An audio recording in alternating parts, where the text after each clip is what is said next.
Now, man, let's keep moving on, man. What's your second thing so far this season? My second thing so far this season, I would have to say, is going to be the All Star. Well, I'll say that one. The decline in viewership, I would say. I don't know if Yeah. this is really something to worry about. Actually, no, what it's really not anything to worry about for the NBA. They Mhm. secured the bag already with that $11.5 billion deal they got. Oh no, or something several billion for like 11 years they got in the off season. Yeah. They're going to be on. They're going to be on Amazon, on and Peacock. Is it ESPN Peacock? and Peacock, yeah, NBC Peacock. All right, Yep. so they're good in that aspect, but it may be alarming in the sense that um, they don't really have any like players, American bred players that Mhm. can take the mantle from the likes of LeBron and Steph, and to a lesser extent Yeah. KD. Mhm. Who is going to be that guy to step up? I mean, you got Tatum right now. It's good that Tatum's on the team that's successful, just won a championship, Olympic gold medal. Possibly can get another championship this year. You got Mhm. Anthony Edwards, who's a rising budding star, crazy, charismatic, fun, exciting player to watch. But I don't think anybody who's definitive as going to be all right. That's going to be that guy. Like how Yeah. LeBron coming into the league, how Steph eventually turned out to be in like 2014, 2015. How Mhm. so? Who do they have that's going to like insert themselves into that picture? I don't know if you can really rely on players that are American, like the likes of like Giannis and to a lesser extent Luca, Joker, Wemby. They don't really have that swag that Mhm. Americans can resonate with. You know what I'm saying? They don't carry themselves in that way. Great players, obviously, but are they gonna really like help like put the league on the map like in Yeah. America? Yeah. Just like have Mhm. them like rival like with the NFL because the NFL is crazy hot right now. They damn near just encroached on the NBA's territory with Christmas. Got Beyonce at the Yeah. halftime show. So that's crazy, man. I don't know. So yeah, I just think about stuff like that, and then also too, maybe the league should like take a look at the scheduling issue. Because listen, you know what? I'm thinking about it now. I seen a lot of injuries this year with hamstring injuries. That can't be no coincidence, man. And shout out to Bill Simmons, what he did say in his podcast before, how he thinks that basketball is more harder to play now than it has ever Mhm. been, just because the pace, the amount of spacing, the amount of ground that defensive players have to cover and rotate and all the Yeah. cutting and stuff. I think that really does put a toll on players' bodies. I don't think that people really take that in consideration when all the old timers are talking about how like these guys are soft now because they don't want to play. They want to like sit down back to back. They don't want to play back to backs and. Yeah. I really think that you have to take that in consideration. I know the league's never going. They probably should um, cut the games back maybe to like 65, 70, and not 82. But at the same time, it's not going to happen because that's a lot of money. The owners are going to lose their Mhm. money, and the players will lose their money eventually. So that's never going to happen. It's not. So I don't know what that can be the solution to help get the ratings up. The cup apparently isn't working so far. Honestly, I'm not gonna front. I still don't understand how it works. I watch the games; it's cool, but I don't get like what this. I'm not familiar with the soccer model and everything. So I just don't know. Yeah, I mean, the NBA to me, I've seen ratings are down, particularly on ESPN, where they have had a overhaul of their broadcasting and marketing and how they advertise everything, and I think that's a big hit for them. TNT is about flat on their games. With TNT, they're about even. But the decline in viewership, I'm just like in my head, I'm just like maybe the game is consumed differently. Like not everybody's sitting there watching a game like us all the time, right? Like I recently just got League Pass. I love it. I check out a game. I can watch it during the morning. I work from home.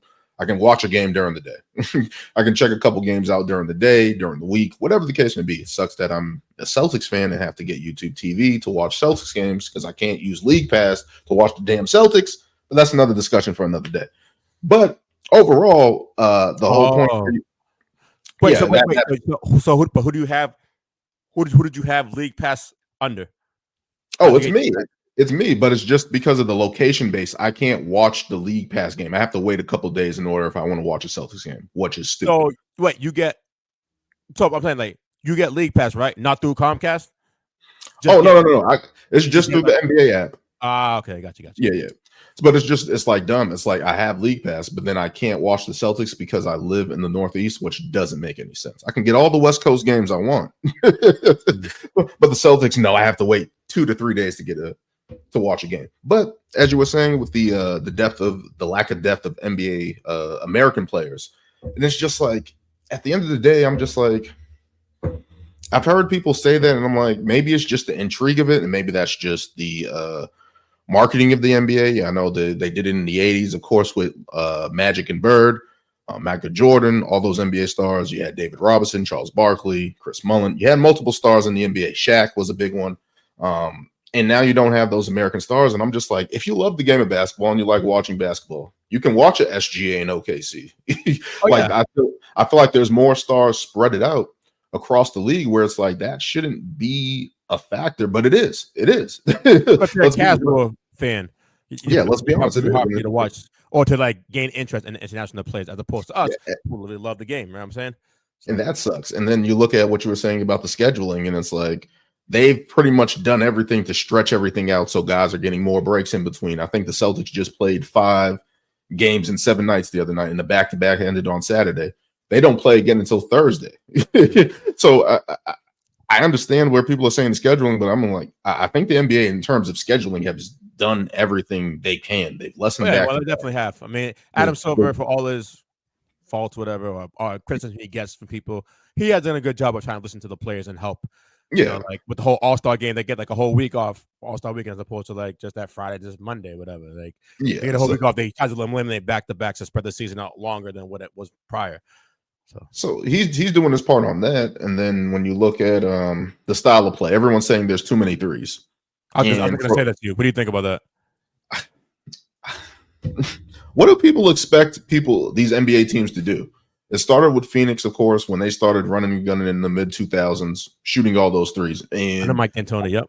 Yeah, Mike D'Antoni. The only issue with the Suns was that they didn't play any defense. You get a little probably a decade later with the Warriors, they have a team that shoots a lot of threes and plays defense. The Boston Celtics shoot a lot of threes and play defense. There's other teams that play a different way. The Nuggets play a different way. The Bucks play a different way. But overall, I've listened to interviews with Steve Nash. Steve Nash said, hey, I wish we would have doubled down and shot more.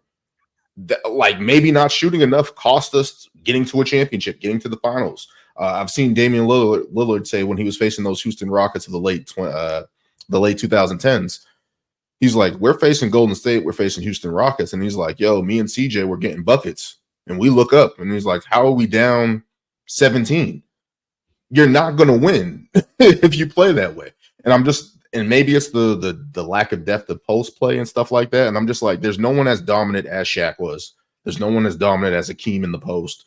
You're not going to run your offense through a big man and put pressure on the defense that way.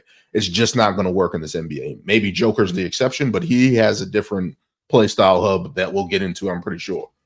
But overall, I don't want to see I was arguing with somebody. Somebody was like, Tillman for the Boston Celtics shoots. Why is he shooting threes? I'm like, well, you're not going to give him a post up. The only way that he's going to be effective is he's rebounds, defends, and has some ability to spread the floor. Otherwise, he's not going to be in the NBA. That's just what the league is right now. And I remember Roy Hibbert was the poster child for that, where he was basically played off the floor in a couple of series. I believe it was the Atlanta Hawks by Palto Antich, some guy from the Hawks from 2010.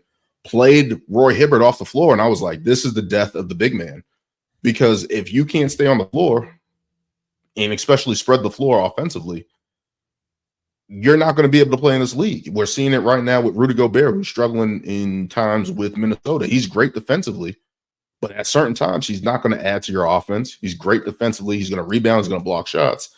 But if you can pull him 25 feet away from the rim, he's not as effective. And if every team is playing like this, like, hey, we can just switch the big man and have an advantage for our point guard and have a mismatch somewhere else, the three has to be involved in that. And everyone's getting mad at teams doing it. And I'm like, that's how it's supposed to be played right now. I don't understand how another way the game is supposed to be played. Everybody wants more mid-range, post-ups. And it's like, the game isn't played like that. I don't think you can play like that today's game and win. I just don't think so. That's my honest opinion on the 3-point shooting. Is there nights when it goes too high? Absolutely. The Celtics shot 60 against Memphis the other night, and everyone's killing everybody. I'm like, well, they were probably tired and probably just jacking up shots because they played a back-to-back. They played Milwaukee the night before. They're probably like, this is the best chance we got to win, shoot the three, because it's like, we're not going to just keep driving and getting tired. Like 5 games in 7 nights is tough for any era, any team, any NBA player. That's tough. So whatever the case may be, but it's like I don't see how there's a different way to play the game today. That's just my honest opinion. I'm like, you're not going to just all of a sudden go to mid ranges and post ups and think that's going to be as effective as a team shooting 37% from 3 on a nightly basis. Like I'll look at Cleveland. Look how that upped their offense this year. Like you can't. I just think it's a good thing to have the 3 in the game. Is it too much at times? Absolutely. Of course, if teams are missing, whatever the case may be. But it's like that's how the game is played. Yeah, man, that's a good point. Like this is essentially a copycat league, and you know, brought up back Mike D'Antoni. Then we've seen the fact that the Warriors were able to like play a similar style and actually win a championship when everybody thought that you couldn't really be a jump shooting team. Mm-hmm. So of course people are going to copy it and people are going to over exaggerate or try to like do things to like we're seeing now. A lot of teams shooting a lot of threes. They don't have like the personnel that can necessarily get away with doing that and win at a high clips like say the Boston Celtics do, right? Yeah. So I definitely see that. I do wish there's a little bit more post play, but I mean at the same time it is what it is. It's not every night that every team is like jacking threes up. I think that's just like you said, like representation of how much of a grind the season is to play like a long 82 game season. You're gonna retire your legs, but you know, obviously when the playoffs come around, it's gonna be when the games slow down. It's not gonna look like a pickup game per se. Yeah, like. And another thing too is like everyone's like, oh, they're taking bad shots. I'm like, a lot of these shots are swing, open shots. Not everybody's taking a step back 3. Not everybody's taking a contested 3. Like guys are making shots. So I don't understand where the variance is. I got into an argument with somebody that they said the percentages down this year. And I'm like, one, it's early in the season. Teams are shooting more. There's going to be some variance there where it doesn't look as glamorous as it did in the past. So I don't know, man. The 3-point shot, people hate it. It's a love-hate thing. I'm like, I've embraced it as a person who has gone back and watched 80s, 90s, 2000s basketball. Like it's the evolution of the game. It's only gotten bigger. It's only gotten more space, only more shooting, more skilled guys on the floor. I'm not against it, but guys hate it. Guys hate it. But let's keep